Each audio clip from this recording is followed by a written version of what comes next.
Bom dia. Que a graça e a paz do Senhor Jesus Cristo seja em sua vida, no seu lar, em seus negócios.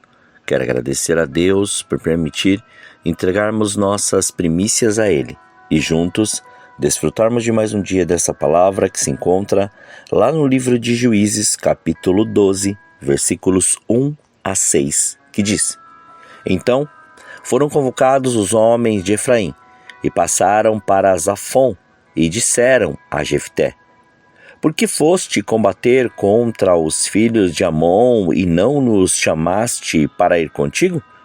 Queimaremos a tua casa, estando tu dentro dela. E Jefté lhes disse: Eu e o meu povo tivemos grande contenda com os filhos de Amon. Chamei-vos e não me livraste das suas mãos. Vendo eu que não me livráveis,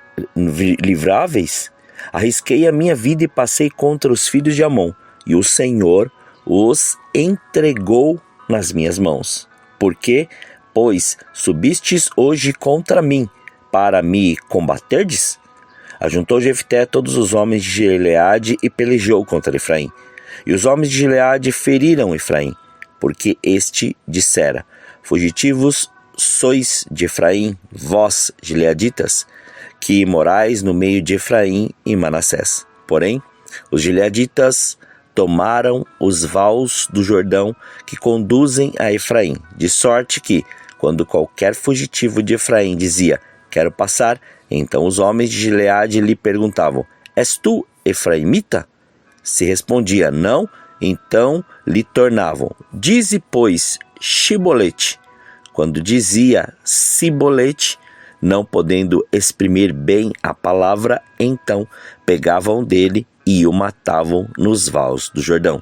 E caíram de Efraim naquele tempo 42.000.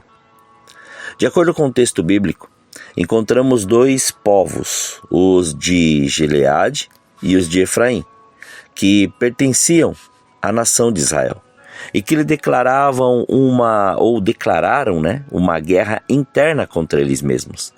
Em vez de se unirem para lutarem contra seus inimigos, essas duas tribos lutavam e exterminavam uns aos outros. Na narração bíblica, os efraimitas eram problemáticos e voltaram a causar problemas, como haviam feito quando Gideão, um dos juízes de Israel, vencera os midianitas. Agora, na direção e comando de Jefté, ele não aceitou tais acusações e ameaças feitas contra ele, como ocorrera na época de Gideão. As agressões e os comentários depreciativos feitos pelos efraimitas acerca dos gileaditas levaram Jefté e seus homens a pegarem armas e entrarem em uma guerra contra os efraimitas. Tudo porque eles afrontam, a modo de dizer que iriam queimar a casa com ele dentro, ou seja, iriam pelejar contra Jefté e toda a tribo de Gileade. No embate, os gileaditas derrotaram os efraimitas e tomaram os vales do Jordão, o trecho raso do rio, por onde os homens derrotados teriam que atravessar a fim de voltar para casa. O curioso de tudo isso é que os gileaditas tiveram a ideia de criarem uma senha, uma estratégia, com o uso dessas duas palavras para identificar os que estariam fugindo e atravessando para o outro lado do Jordão, Shibolete ou Sibolete. Todos os que desejassem atravessar deveriam pronunciar a palavra Shibolete. A pronúncia de uma única palavra definiria quem pertencia ao povo inimigo. As duas palavras possuem os mesmos significados, ou seja, rio corrente, riacho ou uma espiga de trigo ou cereal. Porém, Sibolete era um dialeto efraimita e eles não conseguiam articular e pronunciar o som de CH nessa palavra e a pronunciavam de forma diferente, ou seja, Sibolete. Aqui no Brasil temos algo parecido em relação às nossas regiões.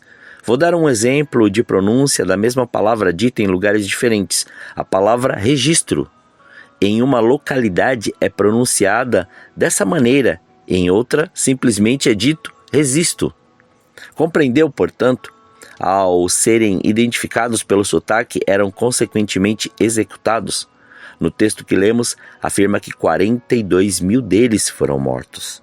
Para nosso entendimento e reflexão, podemos ver que, simbolicamente, na estratégia usada pela palavra shibolete gera vida, enquanto sibolete gera morte. Na vida espiritual, a nossa maneira de falar é uma identidade que declara muito sobre nós e pode nos levar à vida ou à morte.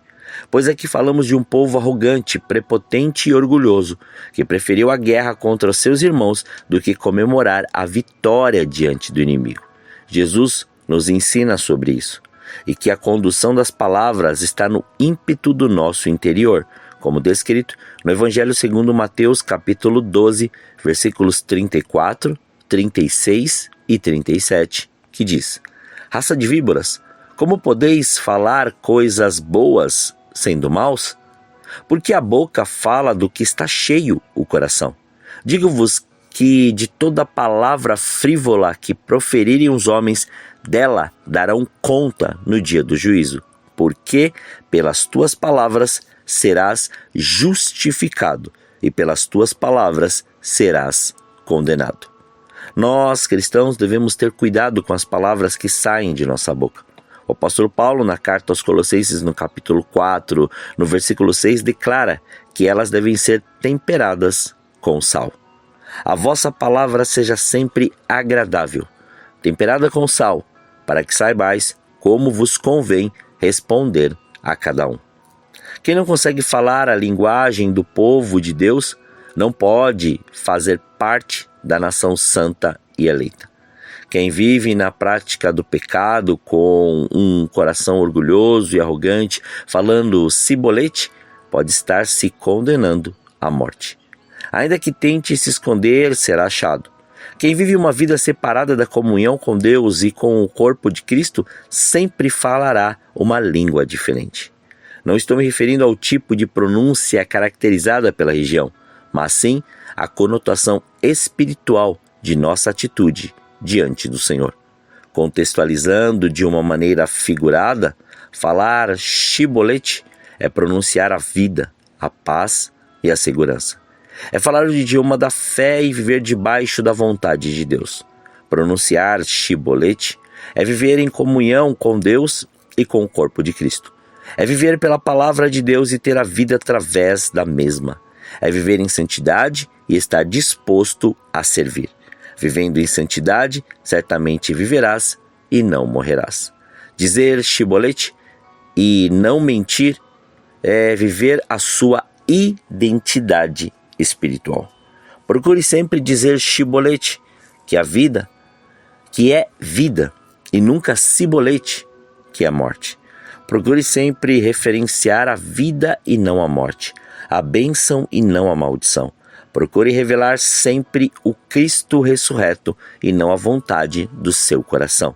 Procure o amor, a comunhão e a compaixão que são revelados em Deus por Cristo. Permita o Espírito Santo ter o controle de todo o seu ser e direcionar seus passos pelo caminho. Oremos. Pai, nós te louvamos e te agradecemos. Graças te damos pelo seu amor, graças te damos pelo seu cuidado. Obrigado, Pai, pela sua presença, obrigado pelo seu amor. Obrigado pela sua graça.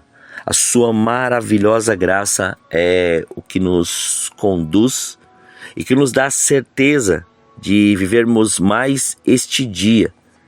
Obrigado por esse fôlego de vida. Obrigado por nos despertar, obrigado por nos acordar. Obrigado, Senhor. Como somos gratos. Como somos gratos. Obrigado, Senhor. Obrigado, Pai, por tudo que o Senhor tem feito e do modo que o Senhor tem feito. Faça com que o seu querer e a sua vontade se cumpram. Que o seu reino seja estabelecido e a sua glória seja revelada, mas não deixe, Pai. Não deixe que, assim como foi ali com Efraim, ou com aquela tribo, com aquelas pessoas, que o orgulho se apodere, Senhor, de nosso coração, nos levando à condição de acharmos ou vivermos conforme nós queremos.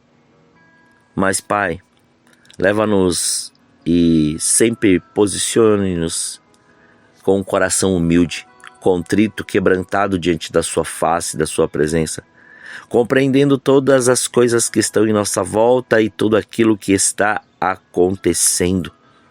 Porque, Senhor, nós escolhemos viver aquilo que o Senhor se prontificou para nós neste tempo, e não aquilo que nós achamos ou queremos diante, Pai, das mazelas da nossa alma.